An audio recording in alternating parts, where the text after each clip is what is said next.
Hello everybody and welcome to the video. So what we have here today is a Design House Manhattan from 1988, factory number 578, and it does look a little strange because it's missing the switch housing and just a lot of things are wrong here. So the switch housing is severely bent. I got this fan off eBay, I just got today, and it's severely bent. Got damage in shipping.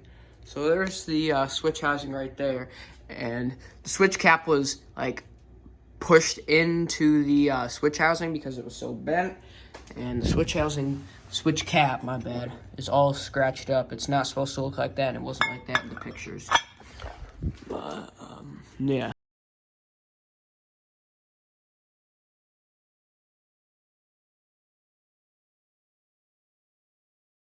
So it was missing a few of the blade screws. Let's see which ones. Yeah, right here. It's missing this blade screw right here, and some of the motor screws were missing, the flywheel screws, because there's a little hole in the box, and it must have escaped out there. So there's one there, and there's one there, and then right there. I'm using mounting bracket screws. So about the mounting, I have it mounted on zip ties. Please do not try this at home. This is just for testing purposes only, and action should not be taken at home.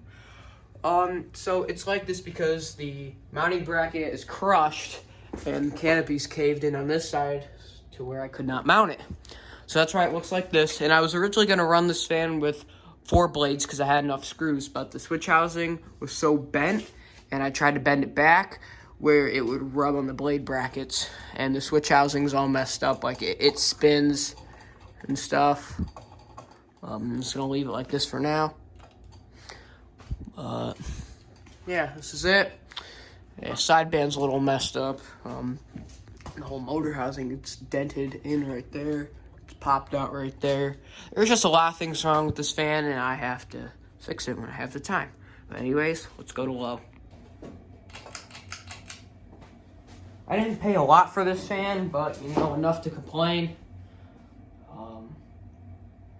But, yeah, it wasn't like this at all in the pictures, because perfectly fine, but you know, the mail people don't really take good care of their packages nowadays that they're delivering, so that's why you have to pack your stuff up really well. But this is my first Design House ceiling fan. Don't know a whole lot about these, just know very little about these. I knew these came in white, which this one's in, antique brass, possibly. I know these came in polished brass and maybe white and brass. I'm not all too sure. I have seen Design House fans with cane blades. I don't know if this was an option for the Manhattans. But yeah, it's a bit wobbly because it's like a fan on a J-hook because of the zip ties. And I'm not going to run this fan for too long because it might cut through the zip tie since this is a heavier fan. And with this fan being flush mounted and, you know, it's a stack motor fan, these are not too common because with a stack motor fan, let's say that Zephyr over there, it has a hang true and it cannot be flush mounted with the hang true system. So you have to get an LCA, a low ceiling adapter, which is like a medallion with a ball socket on it and a very short down rod. So that's the deal with those, but with these Design Houses, you can flush mount them. There's not many stack motor fans that are flush mounted that are out there, and this is one of few. Anyways, we will go to medium now.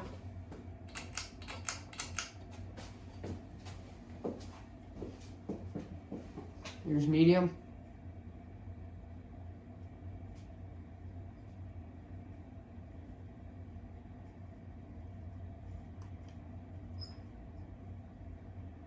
Yeah, it's shaking the whole box up there. Because this is a heavy fan, and I don't want it to come crashing down. So, has some bearing noise. Probably either needs to be ran or, you know, the bearings are going. But it's an easy fix, so.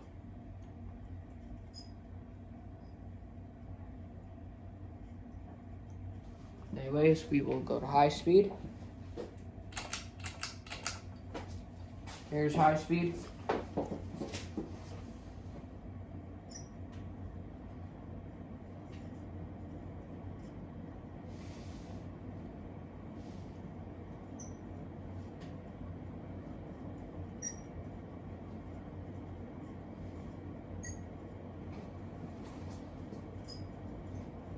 not need this thing to come crashing down, so.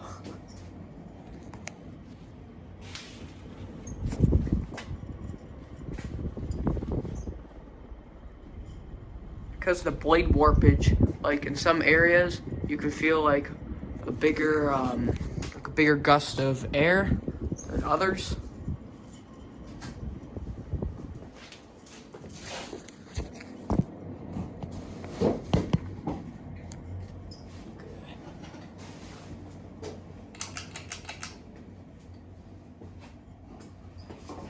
Your spin down.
Anyways, thank you guys for watching. See you guys later, and goodbye.